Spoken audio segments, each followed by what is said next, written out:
इस वीडियो में आपको मैं दिखाने वाला हूँ कि सफल परीक्षा क्या है। बहुत सारे बच्चे ये जानना चाहते हैं सफल क्या है, SAFAL ये क्या है। तो उसी को लेकर के मैंने ये आपके लिए हिंदी में ये वीडियो बना रहा हूँ।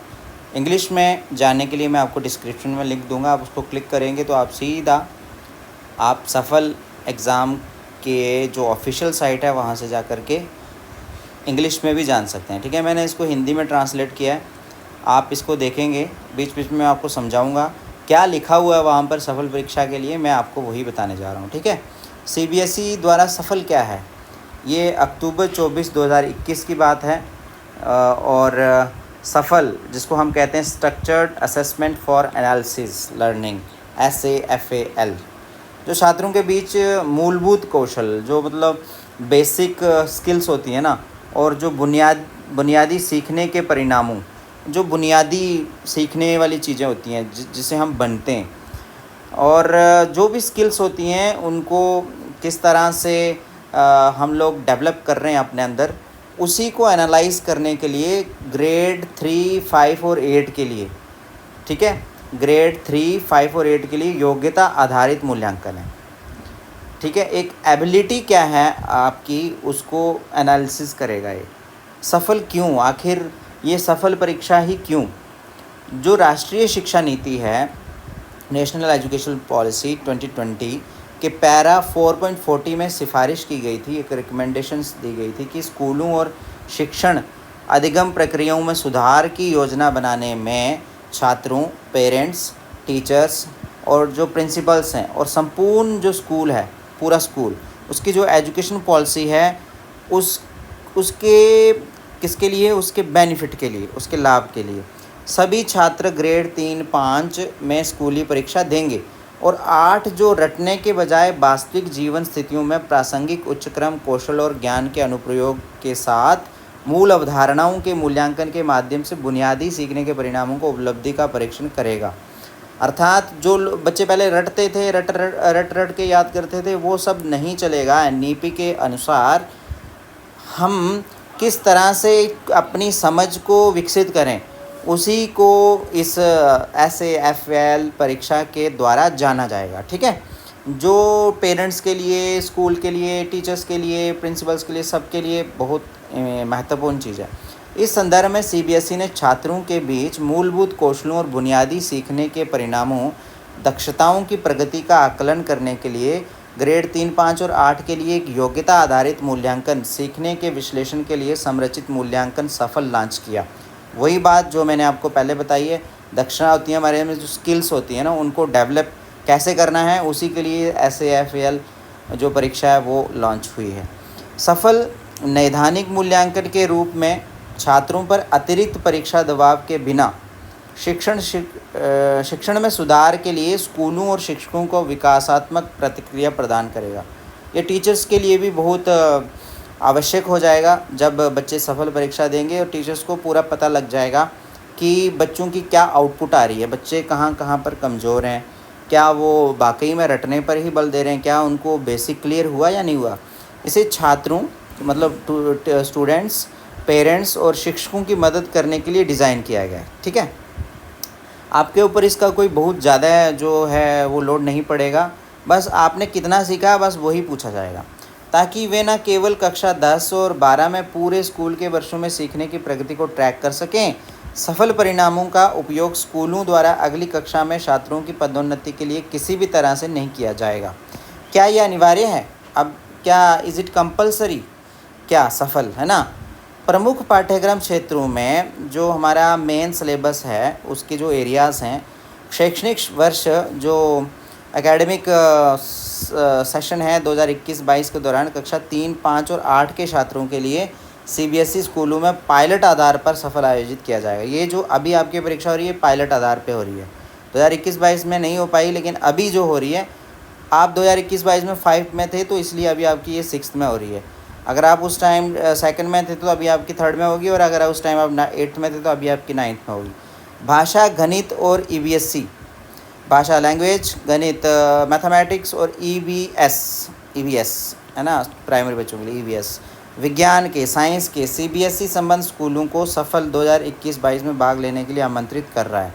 सफल के लिए मूल्यांकन मतलब सफल का जो असेसमेंट है और जो रजिस्ट्रेशन का विवरण समय के साथ सीबीएसई की वेबसाइट पर जारी किया जाएगा। तो रजिस्ट्रेशन ही अभी हुआ है आपका, तो इसलिए थोड़ा सा देरी से ये आपका हो रहा है, इसलिए ये सत्र 2021-22 में सभी के लिए अनिवार्य नहीं है।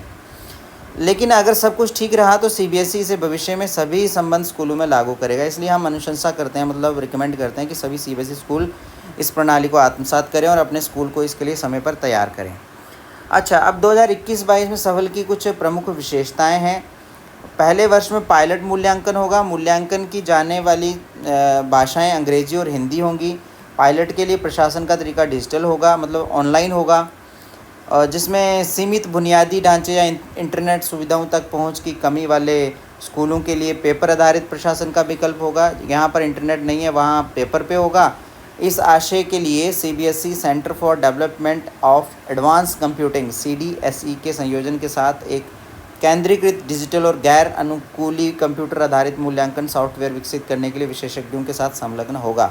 अभी सीबीएसई ने उसको डेवलप कर दिया है सीडीएसई को, इसलिए ये आपके सामने जो परीक्षा होगी ये ऑनलाइन ही होगी। तो मूल्यांकन के पहले वर्ष में जो आपका असेसमेंट होगा उसके फर्स्ट ईयर में ही प्रश्न पत्रों को डिजिटल पेन और पेपर मोड के माध्यम से कार्यान्वयन के लिए स्कूलों के साथ साझा किया जाएगा। डिजिटल भी हो सकता है, पेन पेपर के लिए हो सकता है, तो हमारा तो डिजिटल ही होगा। स्कूल अपने छात्रों के लिए ग्रेड 5 और 8 में मूल्यांकन कर सकते हैं और मूल्यांकन डाटा अपलोड कर सकते हैं। ग्रेड 3 के लिए एक एक प्रश्नों के प्रशासन वाले स्कूलों के एक नमूना सेट में मूल्यांकन लागू किया जा सकता है। सटीक नैदानिक जानकारी प्रदान करने के लिए मूल्यांकन परीक्षा स्तर से नीचे 2 ग्रेड तक दक्षताओं का परीक्षण करेगा, ताकि ये सुनिश्चित किया जा सके कि डेटा का फर्श प्रभाव नहीं है। ये बच्चों आपके लिए ये सब बातें नहीं है, फिर भी मैं आपको पढ़ के सुना रहा हूँ आपके लिए। बस जो मैंने कहा कि सफल किस लिए होगा, सफल होगा कि आपने पिछले कक्षा में या अभी तक आपने क्या सीखा उसका सही एनालिसिस करने के लिए। तो मूल्यांकन अब लेकिन ये सुन लो आप और भी क्या लिखा है। मूल्यांकन पायलट से तैयार किए गए रिपोर्ट कार्ड सीखने के परिणामों और मुख्य दक्षताओं के विकास के लिए मुख्य दक्षताओं पर स्कूलों के प्रदर्शन की रिपोर्ट करेंगे। सफल का आंकलन ढांचा एक दस्तावेज है जो आंकलन ढांचा सफल का जो मतलब चेकिंग वाला जो स्ट्रक्चर है वो कैसा है। तो एक आंकलन ढांचा एक दस्तावेज है जो सीखने के आंकलन के उद्देश्य और विशेषताओं को उस पर काम करने वाले व्यक्तियों, समूह और व्यापक दर्शकों के लिए संवाद करने के लिए सुसंगत शब्दावली का उपयोग करता है। ये मूल्यांकन के उद्देश्य को स्पष्ट करेगा, मूल्यांकन की वैधता पर जोर देता है और ये सामग्री, कौशल, ज्ञान और संदर्भ के संदर्भ में क्या कवर करेगा। एक ढांचा व्यापक समुदाय के लोगों को ये समझने में भी मदद करता है कि मूल्यांकन क्या है और मूल्यांकन के परिणामों का क्या अर्थ है। एक आंकलन, मूल्यांकन किसको बोलते हैं, एनालिसिस को। एक एनालिसिस स्ट्रक्चर के महत्व को ध्यान में रखते हुए सफल के लिए एक योग्यता आधारित मूल्यांकन ढांचा विकसित किया जाएगा, जिसमें दक्षताओं, क्षमताओं को शामिल किया जाएगा और साक्षरता, लिटरेसी, संख्यात्मकता, विज्ञान, ईबीएस और अन्य मुख्य तत्वों के लिए विभिन्न स्तरों पर सीखने के परिणामों को, संकेतकों को परिभाषित किया जाएगा। भाषा और गणित के, लैंग्वेज और गणित के, ये ढांचा मध्य विकास के लिए प्रमुख मार्गदर्शक दस्तावेज होगा। मूल्यांकन पाठ्यक्रम से मूल अवधारणाओं के साथ साथ आवेदन और उच्च क्रम सोच कौशलों का परीक्षण करेगा। जो भी एनालिसिस जो स्ट्रक्चर रहेगा, जो भी इसमें एनालिसिस करने वाले कॉलम्स रहेंगे, उन सब से जब बच्चा ये टेस्ट दे के आएगा तो पता चल जाएगा उस स्कूल को और जो इसको लीड कर रहा है उस डिपार्टमेंट को कि इस स्कूल में कितने बच्चों ने कितना कुछ सीखा है। सीखने के परिणामों को राष्ट्रीय पाठ्यचर्या और वैश्विक मूल्यांकन ढांचे के साथ जोड़ा जाएगा। जो हमारा नेशनल करिकुलम होता है उसके साथ जोड़ा जाएगा और उससे हमें ये पता चल जाएगा कि बच्चों को ये चीज़ जो समझ नहीं आ रही, बच्चों के लिए ये करना चाहिए, बच्चों के लिए बुक में कुछ ऐसा डालना चाहिए। तो जैसे कि पढ़ना और गणित के लिए वैश्विक प्रवीणता ढांचा, उदाहरण के तौर पर गणित के लिए वैश्विक प्रवीणता ढांचे के अनुसार डोमेन द्वारा ज्ञान और कौशल निर्माण और ग्रेड स्तर को यहाँ शामिल किया गया है।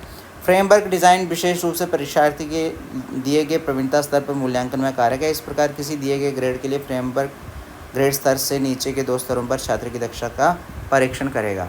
अब भविष्य क्या है इसका, भविष्य का दृष्टिकोण क्या है। मूल्यांकन के भविष्य के चक्रों में शिक्षकों को सफल परीक्षाओं के माध्यम से परीक्षण की गई दक्षताओं पर छात्र स्तरीय डेटा तक सुरक्षित पहुंच प्रदान की जा सकती है। रिपोर्ट छात्रों के सीखने के स्तर के बारे में शिक्षकों की समझ की सुविधा प्रदान करेगी और प्रवीणता विवरणक शिक्षकों को ये समझाने में मदद कर सकते हैं कि छात्र क्या जानते हैं और विभिन्न विषयों में क्या कर सकते हैं। चूँकि रिपोर्ट डायग्नोस्टिक प्रकृति की होगी, इसलिए ये किसी बच्चे को बढ़ावा देने, असफल होने के लिए, डेटा के दुरुपयोग को रोकने के लिए राय या प्रतिशत स्कोर का खुलासा करने से बचेगी। इस प्रकार की रिपोर्टिंग ये सुनिश्चित करेगी प्रत्येक बच्चे पैमाने पर उनके प्रदर्शन के बावजूद 3-4 दक्षताओं के साथ एक विषय में सुधार करने की आवश्यकता होगी, जिसे उनके शिक्षक सामने प्रकट किया जाएगा। तो ये हिंदी में जानकारी मैंने आपको दे दी। नीचे डिस्क्रिप्शन में आपको इंग्लिश में और उसका लिंक भी भेज दूँगा, आप उसको भी वहाँ पढ़ सकते हैं। कुल मिला के यही है कि ये जो सफल परीक्षा है आपकी, ये एक मान के चलते हैं कि ये टीचर, पेरेंट्स और स्कूल के लिए एक सर्वे ही है कि आपने आज तक क्या सीखा है। और जो इस सफल एग्ज़ाम को लीड करने वाला डिपार्टमेंट है CBSE है, वो ये जानेगा कि बच्चे जो है कितना सीख रहे हैं, उनके लिए आगे आने वाले टाइम में इन फ्यूचर क्या क्या करना है। तो एग्ज़ाम कैसे होगा, ऑनलाइन होगा। उसके लिए आपको रोल नंबर अलॉट हो चुके होंगे, रोल नंबर मिलते हैं और रोल नंबर आप देख कर के जाएंगे, कंप्यूटर लैब में बैठेंगे, कंप्यूटर लैब में ये परीक्षा होगी और कंप्यूटर लैब में जो इंचार्ज होंगे एग्ज़ाम को लेने वाले, वो आपको बताएंगे कि आप किस तरह से इसको ओपन करें, किस तरह से क्वेश्चंस आपके सामने स्क्रीन पे आएंगे। आपने सब कुछ पढ़ा हुआ है, कुछ एक्स्ट्रा इसके लिए नहीं पढ़ना है। जो आपने पढ़ा हुआ है वही सामने पूछा जाएगा। हाँ, एक दिन आपका EVS का पूछा जाएगा, एक दिन आपका इंग्लिश का पूछा जाएगा और एक दिन आपका मैथ्स का पूछा जाएगा, एक दिन आपका साइंस का पूछा जाएगा। अलग अलग डेज़ होंगे और इसमें 2-2 शिफ्ट भी हैं। फर्स्ट शिफ्ट में होगा कुछ बच्चों का एग्ज़ाम, कुछ का सेकंड शिफ्ट में होगा और हो सकता है आप दोनों का फर्स्ट और सेकंड में भी हो। तो इस तरह से ये एग्ज़ाम जो है होगा। इसके लिए कोई विशेष तैयारी नहीं करनी है, बिल्कुल घबराना नहीं है। आप ईज़ी होकर के आइए, आपने जितना कुछ सीखा होगा उसी से आपको प्रश्न पूछा जाएगा। यही जो है सफल एग्ज़ाम की जो ऑफिशियल वेबसाइट है उस पर दिया हुआ है। ठीक है, तो ठीक है, फिर आज तक हम यही रखेंगे।